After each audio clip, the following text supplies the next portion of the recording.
Hey guys, welcome back to CloudRaga. So if you reach till this point, that means you knows how collection works in core Java, right? So what I was thinking, let's apply this lambda expression on collections topic. So here we are learning or applying lambda expression on that, like application of lambda expression on collections. Okay. So even in respect to collections, I will do sorting. So sorting. So if you don't know what is sorting, at least this video will give you idea how to do sorting in core Java, and later we will enhance that code by using lambda expressions. Okay, so application of lambda expression on collections, the sorting. So the idea is I will create one custom class, let's say employee class, and there I'll create some simple fields like ID and name.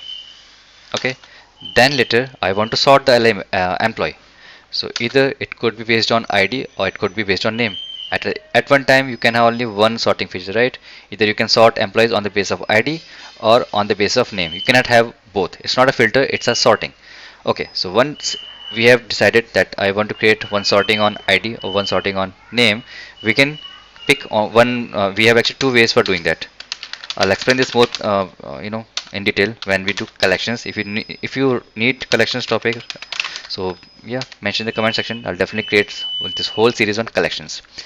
So sorry, not collections here. Collect comparable and comparator. So these are two interfaces in core Java which gives us a power or a feature.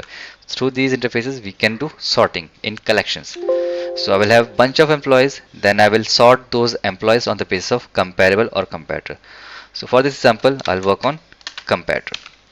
Okay, so at least write some code on Eclipse, then we will see how to do the same code with lambda expressions. So stay tuned, we will see creation of employee class, then creation of a comparator class, and then later writing the same stuff with lambda expression, and we will see how easy it is. Okay, so let's meet in